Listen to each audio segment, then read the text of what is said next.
Reject చేయాలి sir. Last one ఎవరైతే మీరు చూస్తున్నారు N36 లైవ్.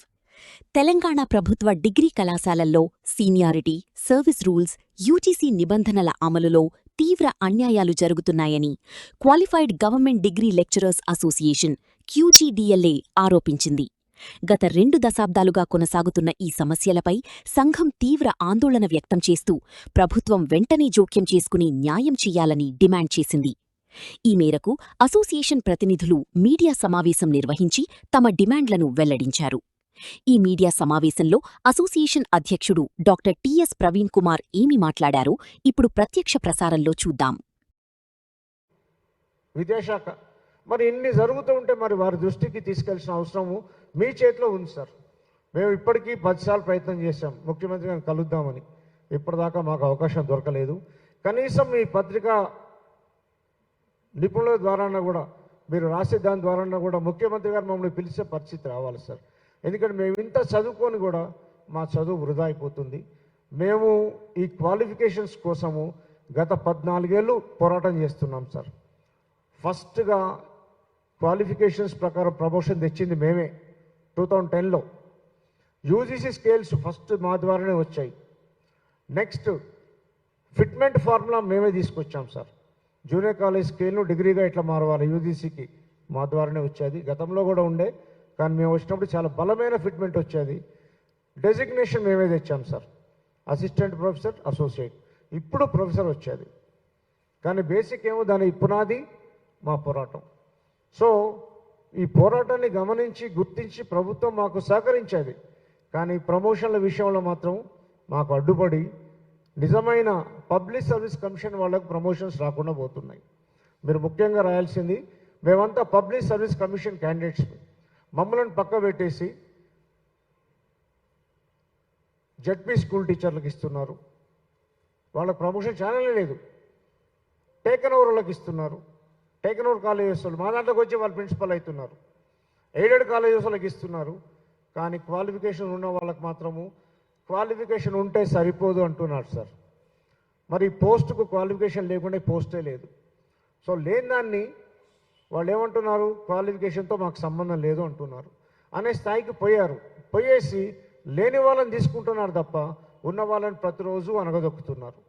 ఇది మా సంఘం తరపున మేము చెప్పుకుంటున్న బాధ.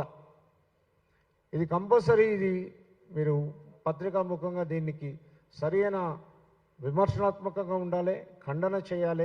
దాంట్లో మా ఏమైనా తప్పిదాలు ఉంటే కూడా సవరించాలి. కానీ అధికారులను మాత్రం ఖచ్చితంగా ప్రశ్నించి దీనికి ఒక సొల్యూషన్ అనేది రావాలి. అది మా సంఘం తరపున నేను ప్రెసిడెంట్గా కోరుతున్నాను. మరి మా కార్యదర్శి గారు కూడా మాట్లాడతారు, డాక్టర్ బాలయ్య గారు. అది కూడా మీరు నోట్ చేసుకోవాల్సిందిగా రిక్వెస్ట్ చేస్తున్నాను. సార్ చెప్పండి.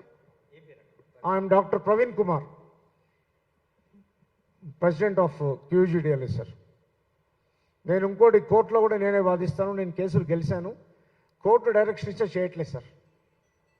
హైకోర్టు డైరెక్షన్ ఇచ్చినా పట్టించుకోవట్లేదు.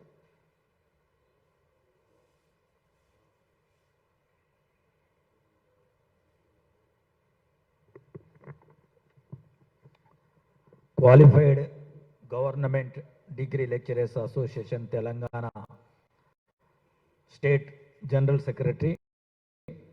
నేను doctor B Balayya, associate professor of Telugu.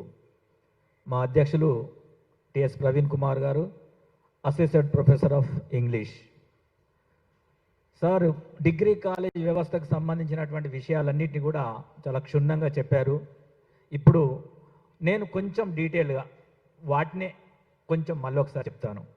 మేము డిగ్రీ కాలేజీ లెక్చరర్స్గా పనిచేయాలంటే 2 పద్ధతుల ద్వారా డిగ్రీ కాలేజీ సెలెక్ట్ అవుతారు. ఒకటి డైరెక్ట్గా పరీక్ష రాసి డిగ్రీ కాలేజీ లెక్చరర్స్ అవుతారు, ఒక పద్ధతి. రెండవ పద్ధతి, జూనియర్ కాలేజీలో ఉన్నటువంటి లెక్చరర్స్ ప్రమోషన్ ద్వారా డిగ్రీకి వస్తారు, రెండో పద్ధతి. అయితే మేము జూనియర్ కాలేజీ నుంచి డిగ్రీకి ప్రమోషన్ ద్వారా వచ్చినటువంటి లెక్చరర్స్ మేము. అయితే మాకు 2010వ సంవత్సరంలో మాకు ప్రమోషన్స్ జరిగినాయి డిగ్రీ కాలేజీకి, జూనియర్ కాలేజీ నుంచి. అయితే ఆ ప్రమోషన్స్ జరిగిన ఆ 2010వ సంవత్సరంలో ఎన్ని రకాల రిక్రూట్మెంట్స్కి సంబంధించినటువంటి వాళ్ళంటే 98లో జూనియర్ లెక్చరర్లు అయిన వాళ్ళు ఉన్నారు, 2001లో జూనియర్ లెక్చరర్లు అయిన ఇంకొక రిక్రూట్మెంట్ ఉంది, 2002లో ఇంకొక రిక్రూట్మెంట్ ఉంది, 2004లో ఇంకొక రిక్రూట్మెంట్ ఉంది. తర్వాత జోనల్ ట్రాన్స్ఫర్ అయినటువంటి వాళ్ళు 2005లో వచ్చారు. ఈ 5 రకాల గుంపు ఒకేసారి ప్రమోషన్ తీసుకుంది. ఎప్పుడు అంటే 2010వ సంవత్సరంలో డిగ్రీ కాలేజీ లెక్చరర్స్గా ప్రమోషన్లు తీసుకున్నారు. తీసుకున్నప్పుడు మాకు డిగ్రీ కాలేజీకి వచ్చిన తర్వాత ఒక ప్రమోషన్ ఉంటుంది. ఆ ప్రమోషన్ ఏంటంటే degree college principal promotion. Degree college principal కావాలంటే డిగ్రీ కాలేజీలో 15 సంవత్సరాల సర్వీస్ ఉండాలి. ఎవరు సీనియర్ అయితే వాళ్ళు ప్రిన్సిపల్ అవుతారు. అయితే మేము 2010లో ప్రమోషన్ తీసుకున్నప్పుడు ఇంతకుముందే చెప్పినా కదా, 98 JLs, 2000 JLs, 2001 JLs, 2002 JLs, 2004 JLs, inter state zonal transfer అయిన లెక్చరర్స్, అంటే 5 రకాల జనాలు ఒక్క డిపిసిలో 2010లో ప్రమోషన్ తీసుకున్నారు. అయితే మాకేం చేస్తారంటే ప్రమోషన్ ఇచ్చినప్పుడు మాకు 15 రోజుల టైం ఇచ్చారు. ఆ 15 రోజుల్లో మేము ఎప్పుడు జాయిన్ అయినా కూడా మా సీనియారిటీ ప్రొటెక్షన్ ఉంటుంది. అయితే సిటీకి దగ్గర ఉన్నటువంటి వాళ్ళు ఒక 5 కిలోమీటర్లు 10 కిలోమీటర్లు విత్ ఇన్ ద సిటీలో కూడా ప్రమోషన్ వచ్చినటువంటి వాళ్ళు ఉన్నారు. హైదరాబాద్ సిటీలోనే ఇక్కడే అదే కాలేజీలో జూనియర్ కాలేజ్ ఉంటుంది, అదే కాలేజీలో డిగ్రీ కాలేజ్ ఉంటుంది. అక్కడనే రిలీవ్ అయ్యాడు, అక్కడనే జాయిన్ అయ్యాడు. ఆయనకు 1 గంటలో పని అయిపోయింది. మరి మేము హన్మకొండలో రిలీవ్ అయినాం ఇద్దరం. మాకు ఆదిలాబాద్ బార్డర్లో మాకు ప్రమోషన్స్ వచ్చినాయి. మేము ఇక్కడ రిలీవ్ అయ్యి మేము అక్కడికి పోయేసరికి 1 రోజు లేట్ అయింది. లేట్ అయినందుకు మమ్మల్ని ఏం చేసిందంటే 2005లో వచ్చినటువంటి జూనియర్కి 98లో వచ్చినటువంటి మేము సీనియర్లము జూనియర్లను చేసిండ్రు. ఏంటంటే మీరు ఎప్పుడు చేరితే అప్పుడే అంటారు. మరి ఇది ఏమన్నా రన్నింగ్ రేసా? అంటే 1 రోజు నేను డ్యూటీలో లేట్గా జాయిన్ అయినందుకు నా 7 ఏళ్ళ సర్వీసు 0 అవుతుందా? అసలు నేను ప్రమోషన్ తీసుకున్నానా, డిగ్రీ కాలేజ్ లెక్చరర్గా పనిష్మెంట్ తీసుకున్నానా? ఇంత చిన్న విషయం కూడా అధికారులకు తెలియక కాదు. రూల్స్ బలంగా ఉన్నాయి. కానీ ఇక్కడ ఏంటంటే ఈ అవినీతి అధికారులు ఎవరైతే తన అనుయాయులకు మేలు చేయాలని కోరుకుంటున్నారో వాళ్ళందరినీ కూడా ముందే తీసుకొచ్చేసి దొడ్డిదారిలో వేరే రకమైనటువంటి పద్ధతుల ద్వారా 2005 వాళ్ళని 98 వాళ్ళ మీద వేసేసి అన్యాయం చేశారు. అసలు 7 సంవత్సరాల సర్వీసు 1 రోజుతో 0 అవుతుందా? ఇది ఎక్కడైనా ఉందా? ఎందుకంటే మనకి ఎన్నో రకాల ఒక డిగ్రీ కాలేజ్ డిపార్ట్మెంటే కాదు, స్కూల్ అసిస్టెంట్స్ ఉంటారు. ఒక ఎస్జిటి స్కూల్ అసిస్టెంట్ అవుతాడు. అట్లాంటప్పుడు చాలామంది ప్రమోషన్ తీసుకున్నప్పుడు ఎవరి సర్వీస్ కూడా పోదు. కానీ ఇక్కడ మాత్రము మా అధికారులు మాత్రము ఖచ్చితంగా కొంతమంది లాబింగ్ చేయడం ద్వారా, ఎక్కువ డబ్బులు చేతులు మారడం ద్వారా సీనియర్లను జూనియర్లను సీనియర్లుగా చేసి మా యొక్క జీవితంతో ఆడుకుంటున్నారు. ఇప్పుడు మేము 2010లో వచ్చినాం కాబట్టి మాకు ఇప్పుడు 2025 నవంబర్కు మాకు 15 సంవత్సరాల సర్వీస్ నిండింది. 2010లో మేము డిగ్రీకి వచ్చాం, 2025లో మా 15 సంవత్సరాల సర్వీస్ పూర్తయింది. అంటే మేము ఇప్పుడు డిగ్రీ కాలేజీ లెక్చర్ ప్రిన్సిపాల్గా ఎలిజిబిలిటీ మాకు వచ్చింది. కానీ ఏం చేశారు? లిస్ట్ తయారు చేశారు. మేము ఎప్పుడు వచ్చినాం? 2010లో వస్తే వాళ్ళు లిస్ట్ ఎప్పుడు తయారు చేసిందంటే 2025లో చేసిండ్రు. అంటే మేము వచ్చిన ఒక 151 మంది లిస్టును తయారు చేయడానికి నీకు 15 సంవత్సరాలు టైం పట్టిందా? ఇప్పుడు దగ్గర మా 160 డిగ్రీ కాలేజీలు ఉన్నాయి. అందులో 75 పోస్టులు ఖాళీగా ఉన్నాయి. ఇప్పుడు మేము ఒక 151 మందిని ఎలిజిబుల్గా ఉన్నాము. ఈ 151 మందిలో జూనియర్లందరినీ తీసుకొచ్చి పైనేశారు, సీనియర్లందరూ పోయి 150, 140లలో మేమున్నాము. అంటే మేము ఏజ్లో పెద్దవాళ్ళము, సర్వీస్లో పెద్దవాళ్ళము. రేపు ప్రమోషన్ తీసుకుందామని మేము అనుకుంటుంటే మమ్మల్ని రిటైర్ చేసేసి మమ్మల్ని వెనుకకు పడేయడం ద్వారా ఈ 75 కాలేజీలు కనుక ఒకేసారి నిండినట్లయితే మేము 100 తర్వాత నాది 101, సార్ది 147. యాక్చువల్గా మేము ఇద్దరం ఎక్కడ ఉండాలంటే 40 లోపల ఉండాలి. 40 లోపల ఉండాల్సిన మమ్మల్ని 147 పైన వేశారు, 101 పైన వేశారు. వాస్తవానికి సారు నాకంటే సీనియరు. సార్ కంటే మేమిద్దరం 98 జేఎల్స్మి, కానీ సారు నాకంటే సీనియరు. సార్ కంటే ముంగట నేనున్న 101 నాది ఉన్నది, 147 సార్ది ఉన్నది. అది ఎట్లా కుదురుతుంది? సార్ది 147 అయితే నేను 148 కావాలి, కానీ నన్ను 101 చేసిండ్రు, సార్ను 147 చేసిండ్రు. ఇట్లా డిగ్రీ కాలేజీ ఇంటిగ్రేటెడ్ సీనియారిటీ లిస్టును చాలా తప్పుల తడకగా చేశారు. ఇది దాంట్లో 1300 మంది లెక్చరర్స్ ఉంటే ఆ 1300 మందికి 1300 మంది పేర్లు లిస్టు తప్పు. అయితే దీన్ని ఎవ్వరు కూడా బహిరంగంగా విమర్శించలేకపోతున్నారు. లెక్చరర్స్ అంటేనే మీకు తెలుసు సాఫ్ట్ కార్నర్ క్యాండిడేట్స్, వాళ్ళు ఎవ్వరు కూడా ముందడికి రారు, భయపడతారు. అది భయము, ఎందుకంటే వాళ్ళు ఎంక్వైరీ లేచి వాళ్ళ మీద ఇబ్బందులు పెట్టేటటువంటి పరిస్థితి ఉన్నది, వాళ్ళు భయపడతారు, వాళ్ళు ఎవ్వరు రావట్లే. కానీ మేము ఎన్నో పోరాటాలు చేసి వచ్చినాం. మేము 2006 నుంచి పోరాటం చేసినాం. 2007లోనే క్వాలిఫైడ్ గవర్నమెంట్ జూనియర్ లెక్చరర్స్ను మేమే స్థాపించి 4 సంవత్సరాలు పోరాటం చేసి 2010లో ప్రమోషన్లు ఇప్పించాము.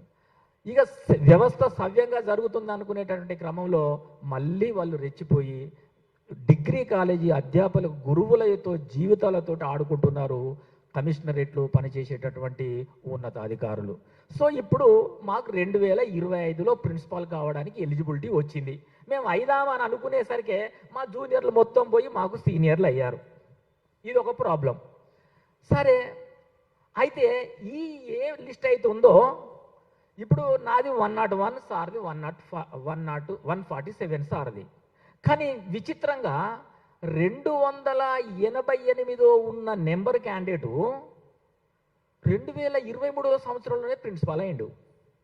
వాళ్ళు తయారు చేసిన లిస్టులో 228లో ఉన్నటువంటి క్యాండిడేటు 2023లో ప్రిన్సిపాల్ ఎట్లా అవుతాడు? ఆయనకు సర్వీస్ లేదు కదా. ఫస్ట్ ఓడు ప్రిన్సిపాల్ కాకుండా 288 ఎట్లా అవుతాడు? అది 2023లో జరిగినటువంటి అరాచకం. 2024లో 500 నెంబర్ ఉన్నోడు వాడు ప్రిన్సిపాల్ అయ్యిండు 15 సంవత్సరాలు నిండకుండానే. 2025 సంవత్సరంలో కూడా వరుసగా మాకు 3 సార్లు ప్రిన్సిపల్ ప్రమోషన్లు ఇచ్చిండ్రు. 2023, 2024, 2025. ఇక 2025 నాటి సంగతి చెప్పినట్లయితే అదే రోజు సీనియారిటీ లిస్టును రిలీజ్ చేసిండ్రు, అదే రోజు డిగ్రీ కాలేజీ ప్రిన్సిపల్ ప్రమోషన్లు ఇచ్చిండ్రు. అదే రోజు ప్రమోషన్లు ఇచ్చినప్పుడు ఎంతైనా తెలుసా? 1046 ఉన్నటువంటి ఒక క్యాండిడేటు అదే రోజు ప్రిన్సిపల్ అయ్యిండు. ఫస్ట్ క్యాండిడేట్ ప్రిన్సిపల్ కాలేదు. ఇంకా 1046 ఎట్లా ప్రిన్సిపల్ అవుతాడు? 1011 ఎట్లా ప్రిన్సిపల్ అవుతాడు? 500 ఎట్లా ప్రిన్సిపల్ అవుతాడు? 288 వాడు ఎట్లా ప్రిన్సిపల్ అవుతాడు? సో ఇట్లా ఇంటిగ్రేటెడ్ సీనియారిటీ లిస్టు అనేది తయారు చెయ్యకుండానే 2023లో ప్రమోషన్లు ఇచ్చిండ్రు జూనియర్లకు, 2024లో ప్రమోషన్లు ఇచ్చిండ్రు, 2025లో ప్రమోషన్లు ఇచ్చిండ్రు. 2025 ఇప్పుడే చెప్పిన కదా, అదే రోజు ప్రమోషన్లు ఇచ్చిండ్రు, అదే రోజు లిస్టు ఫైనల్ చేసిండ్రు. మరి నీకు 24లో 23లో లిస్టు లేకుండానే వాడు సీనియరో జూనియరో నీకు తెలియకుండానే ఎట్లా నువ్వు ప్రమోషన్ ఇచ్చినావు అంటే ఇది అధికారుల యొక్క నిర్లక్ష్యము అనను, వాళ్ళకి తెలియనితనము అని నేను అనను. ఇది ఇందులో ఏం జరుగుతుందో ఖచ్చితంగా మీకు అర్థమవుతుంది. వేరే రాష్ట్రాల నుంచి వచ్చినటువంటి వాళ్ళు, జోనల్ ట్రాన్స్ఫర్ అయినటువంటి వాళ్ళు ఇంకో కొత్త ప్లేస్కి వచ్చేటప్పుడు ఒక అండర్టేకింగ్ ఇచ్చొస్తారు. ఏం అండర్టేకింగ్ ఉంటుందంటే, అయ్యా నేను నా కుటుంబానికి దూరంగా ఉంటున్నా, నేను ఆంధ్రాలో బతుకుతున్నా, నాకు ఆంధ్రాలో ఉద్యోగం వచ్చింది, నేను తెలంగాణకు నేను వస్తున్నా అని లెటర్ పెట్టుకుంటాడు. అప్పుడు ఏమంటుందంటే గవర్నమెంట్, బాబు నువ్వు ఇక్కడికి రా, కానీ నువ్వు ఏదైతే ఎన్ని సంవత్సరాల సర్వీస్ అయితే అక్కడ చేసినావో అదంతా మొత్తం పోయి 0 అవుతుంది. నువ్వు ఏ జోన్కి అయితే వస్తావో, ఏ ప్లేస్కి అయితే వస్తావో అక్కడి నుంచే నీ సర్వీస్ ప్రారంభం అవుతుంది అని అంటే, అయినా పర్వాలేదయ్యా నా కుటుంబమే ముఖ్యము, నా తల్లిదండ్రులు నా సొంత ఊరే ముఖ్యం అని ఇక్కడికి వచ్చిండ్రు. ఈ వచ్చిన వాళ్ళను వీళ్ళు డబ్బులు తీసుకొని లిస్టులో ముందట పెట్టేసి వాళ్ళకు ప్రమోషన్లు ఇచ్చిండ్రు. మరి నీకు రూల్స్ తెలియదా? ఇంకొంచెం నీకు రూల్స్ తెలియదా? మరి ఇది జరిగింది. ఇప్పుడు ఇలా చెప్తున్నా కదా, ఒకటి ఇంటర్ స్టేట్ ట్రాన్స్ఫర్స్ వచ్చిన వాళ్ళు 0 అయిన వల్ల కూడా ప్రమోషన్లు ఇచ్చిండ్రు ఒకటి.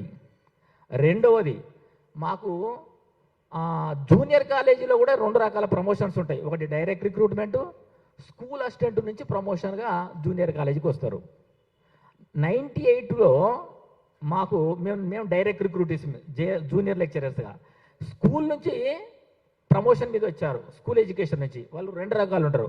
ఒకటి గవర్నమెంట్ టీచర్లు, రెండవది జెడ్పీ టీచర్లు. అయితే గవర్నమెంట్ టీచర్లు జూనియర్ లెక్చరర్స్ కావచ్చు, కానీ జెడ్పీ టీచర్లు లెక్చరర్లు కావడానికి వీల్లేదు.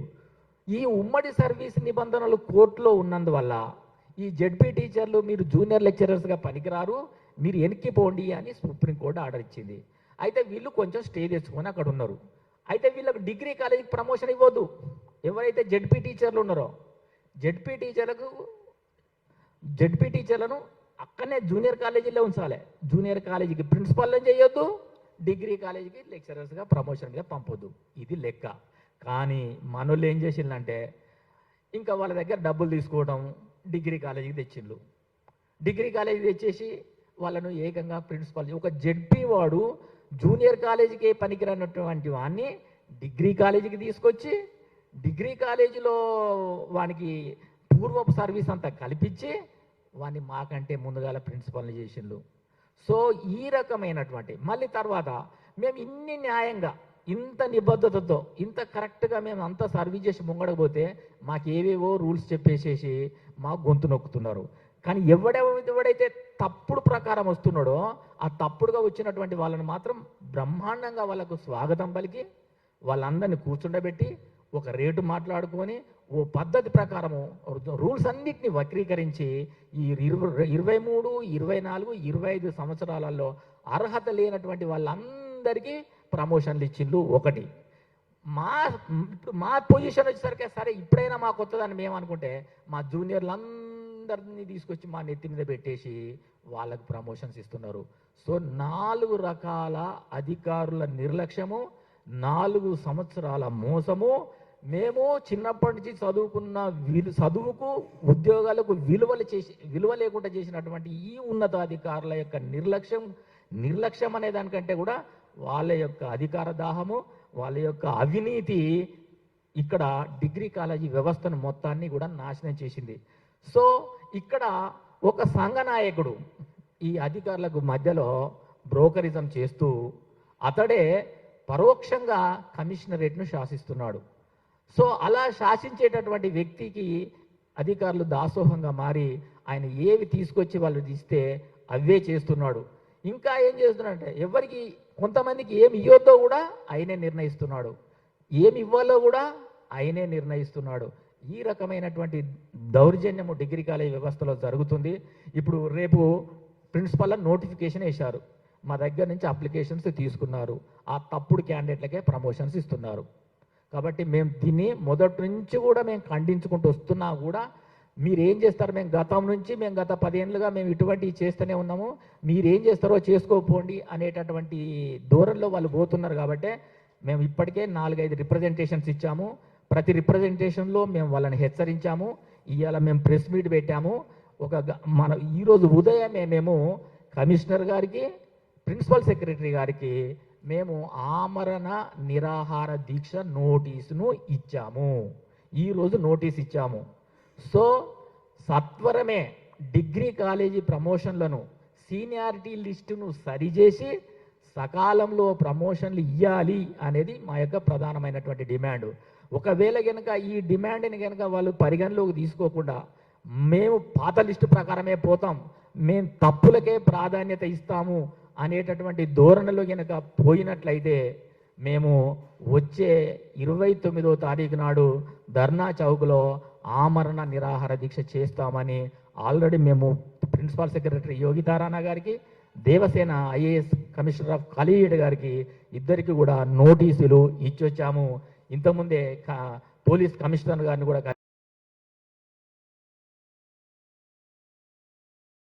వస్తుంది. కానీ డిగ్రీ కాలేజ్ ప్రిన్సిపాల్ అనేది ఒకటే ఒక administrative position that has to be given to teachers with 15 years of not only teaching but administration also. టీచింగే మనకు వస్తుంది, కానీ అడ్మినిస్ట్రేషన్ స్కిల్స్ లేకపోతే ఎట్లా? ఇక్కడ ఎటువంటి వాళ్ళు తీసుకున్నారంటే టీచింగ్ రాదు, అడ్మినిస్ట్రేషన్ రాదు. Total our allegation is mainly on corruption. పేపర్లో ప్రతిసారి వస్తుంది. ఏమంటారు సార్? సింపుల్ ఎగ్జాంపుల్, నేను 2001 జీవో చెప్పాను, 61 జీవో, 1300 మందికి యూజీ స్కేల్స్ ఇచ్చారు. వారికి మనిషికి 10,000 శాలరీ పెరిగింది ఆ దినాల్లో. Now it comes around 130 crores. 130 కోట్ల స్కామ్ జరిగింది డిగ్రీ కాలేజ్ వ్యవస్థలో గతంలో, ఇంకా ఇప్పుడు జరుగుతూనే ఉన్నది. మరి విద్యా వ్యవస్థలోనే ఇంత స్కామ్ జరుగుతూ ఉంటే ఇంకా వేరే డిపార్ట్మెంట్స్కి మనం ఏం చెప్పాలి?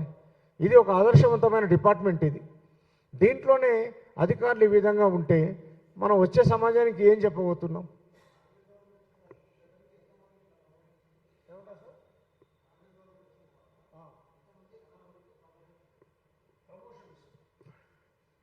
మనకు 2023 నుంచి 25 వరకు 5 DPCలు అయ్యాయి సార్. మన ప్రభుత్వం వచ్చినాక ఒక DPC జరిగాయి డిగ్రీ కాలేజీలో ప్రమోషన్ ప్రిన్సిపాల్స్గా. దానికన్నా ముందు 4 జరిగాయి. సో ఈ 4 కూడా అగెయిన్స్ట్ రూల్ పొజిషన్ జరిగినవే. ఎస్, ఈవెన్ 25 ఆల్సో ఒక్కటి. దీంట్లో 30 మంది రూల్స్కి విరుద్ధంగా ప్రిన్సిపల్ అయ్యారు సార్. రూల్స్కు విరుద్ధంగా 30 మంది ప్రిన్సిపాల్ అయ్యారు.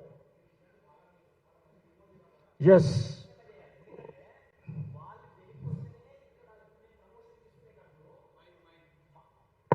ఇప్పుడు వాళ్ళు వెనక్కి రావాలనేది వాళ్ళ మీద కక్ష అని కాదు. ఇప్పుడు మేము రెడీగా ఉన్నాము. మేము కనుక ఇప్పుడు వాళ్ళు 30 మంది పోకుంటుంటే కనుక ఇప్పుడు మేము నిజమైన క్యాండిడేట్ 30 మంది ప్రిన్సిపల్ అవుతారు. ఇంకా 75 వేకెన్సీస్ ఉన్నాయి. ఆల్రెడీ 30 మంది దొంగలు పోయి ముంగటున్నారు. అయితే ఆ 30 మందిని వెనకకు తీసుకొస్తే నిజమైనటువంటి ఇంకొక 30 మందికి ప్రమోషన్ దొరుకుతుంది. సార్ చేస్తున్నాం లీగల్గా, అంటే లీగల్గా కూడా వాళ్ళ మీద మేము ప్రత్యేకంగా ఏమి వేయలే. మేము వాళ్ళని వెనుకకు తీసుకురమ్మని మాత్రం మేము వేయలేదు కేసు. ఇప్పుడు ఎవరైతే దొడ్డిదారుల పోయిందో వాళ్ళని తీసుకురమ్మని మేము వేయలేదు. కానీ మేము నెంబర్ ఆఫ్ టైమ్స్ అధికారులకు రిప్రజెంటేషన్స్ ఇస్తున్నాం. అంటే ఈ విషయంలో వాళ్ళకు ఇచ్చేశారు ప్రమోషన్లు. కోర్టు పోయినా కూడా ఏముంటుంది అంటే థర్డ్ పార్టీ ఇంట్రెస్ట్ ఉంటుంది. సో దాని సందర్భంగా నేను ఒక కోర్టు కేసు వేశాను. నేను కోల్పోయిన సర్వీస్ నాకు ఇవ్వండి అని వేశాను. నాకు కోర్టు ఇవ్వమని చెప్పేది, గవర్నమెంట్ మెమో ఇచ్చేది. ఒక్కసారి మీరందరూ లాస్ట్ పేజ్ పోండి దయచేసి, last page. This is the government memo. దీంట్లో 5గురికి ఇవ్వమని చెప్పేది 2003 నుంచి. దీన్ని పక్కన పెట్టేసి ఎందుకు ఇవ్వలేదంటే మనిషికి 5 లక్షలు తెమ్మన్నారు. నవీన్ మిట్టల్ గారు మనిషికి 5 లక్షలు తెమ్మని చెప్పారు. ఈ మెమో ఆగిపోవడానికి కారణము నవీన్ మిట్టల్ గారు. వీళ్ళందరూ కూడా ఒకటే బ్యాచ్ వాళ్ళం మేము. ఒక ఆయన రిటైర్ అయిపోయాడు పాపం, 4 ఉన్నాం. మాకు ఇస్తే ఏమైందంటే మా లాంటి వాళ్ళు ఇంకా 30 మంది ఉన్నారు, వచ్చేస్తారు. అప్పుడు ఈ తప్పుడు ప్రమోషన్స్ అన్నీ కూడా పక్కకు పోతాయి. We become seniors to them. పోయిన వాడిని తీసుకొని రావాలంటే అంత ఈజీ కాదు, ఎందుకంటే వాడు పోయి స్టేక్ పోతాడు.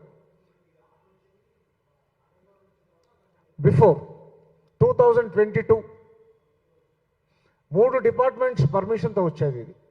జిఐడి, లా, ఫైనాన్స్. మళ్ళీ రిజెక్ట్ చేశారు దీన్ని. నేను ఛాలెంజ్ చేశాను, కోర్టులో పోయింది, కోర్టు డైరెక్షన్ ఇచ్చేది. మళ్ళీ స్పీకింగ్ ఆర్డర్ ఇచ్చారు, మళ్ళీ ఛాలెంజ్ చేశారు. అంటే క్వాలిఫికేషన్ ఉన్నవాడు కోర్టు పోయి ఛాలెంజ్ చేయాలి, లేనివాడిని ప్రిన్సిపాల్గా ప్రొఫెసర్గా మీరు తీసుకొస్తారు. లేనివాడికేమో అదనంగా ఇచ్చేస్తారు. క్వాలిఫికేషన్ అవసరం లేదంటున్నారు, నాకేమో క్వాలిఫికేషన్స్ ఉంటే అవసరం లేదంటున్నారు.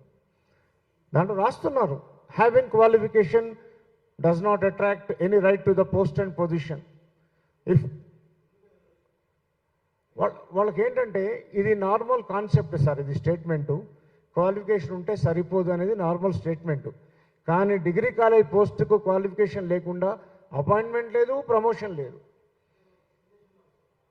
ఏమంటారు? డిస్క్రిమినేషన్ అంటే మేము ప్రమోషన్స్ క్వాలిఫికేషన్స్ పోరాటంతోనే తీసుకున్నాం తప్ప మాకు సొంతంగా ఏ రోజు ఇవ్వలే. కమిషనరేట్లో క్వాలిఫికేషన్స్ని ఇప్పటిదాకా వాళ్ళు రెస్పెక్ట్ చేయలేదు. వాళ్ళంతా వాళ్ళు పోరాటం చేస్తే తప్ప వాళ్ళు మామూలుగా అన్క్వాలిఫైడ్గా ఇచ్చుకుంటూ పోయారు. ఇక్కడ ఏంటంటే క్యాష్ బేస్డ్, మీరు ఎంత ఇస్తారో చెప్పండి, మీకేం లేకుండా మేము ఇస్తాం అనే ఒక ధైర్యం వాళ్ళలో ఉన్నది. అదే మేము ముందు చెప్తున్నాం. మీరు అడగండి, మేము మోమాటం లేకుండా చెప్తున్నాం. అక్కడ డబ్బులు ఇస్తే ఏ పనైనా జరుగుతుంది. ఒక లెక్చరరు 2002 లెక్చరరు, మేము 98లో, ఆయన 2008లో degree college direct recruiting regular అయ్యిండు ఆంధ్రాలో. మళ్ళీ ఆయనే 2011లో ఆంధ్రాలో తెలంగాణ వ్యక్తి కాబట్టి 2011 కూడా రాసుకొని మళ్ళీ ఇక్కడికి వచ్చి జాయిన్ అయ్యిండు. ఓకే, ఎప్పుడైతే నువ్వు ఆ స్టేట్ నుంచి ఈ స్టేట్కి వచ్చావో నీ సర్వీస్ మొత్తం పోతుంది. సర్వీస్ మొత్తం పోతుంది అంటే సర్వీస్ ఉంటుంది, అది రిటైర్మెంట్కి పనికొస్తుంది, పెన్షన్కు పనికొస్తుంది, అడిషనల్ ఇంక్రిమెంట్లకు పనికొస్తుంది. ప్రిన్సిపాల్కు పనికి రాదు సర్వీస్. ప్రొఫెసర్ కాగలుగుతాడు, ప్రిన్సిపాల్ కాలేడు. ఆయనకి ఏం చేసేది తెలుసా, దండిగా అయితే ఆయన ఇంకొక ఆయన ఇద్దరు ఒకే కాలేజీలో పనిచేసిండు.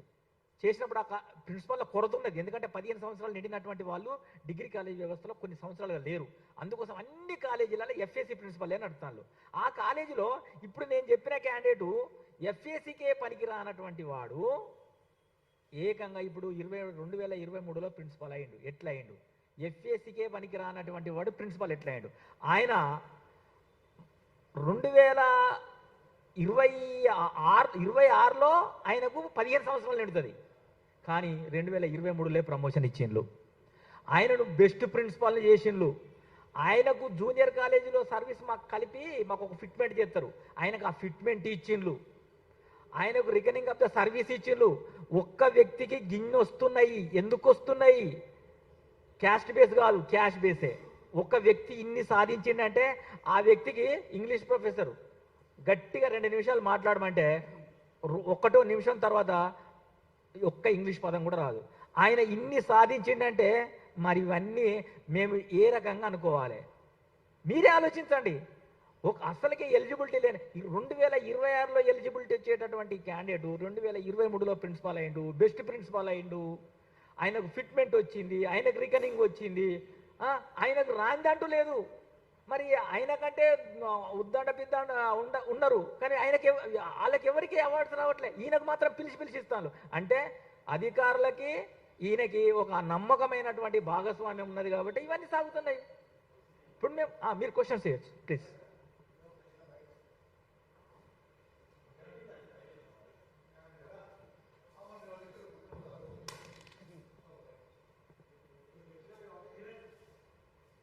తీసుకోండి, మీరు ఆలోచించుకొని. సార్ ఇది సార్ ఇక్కడ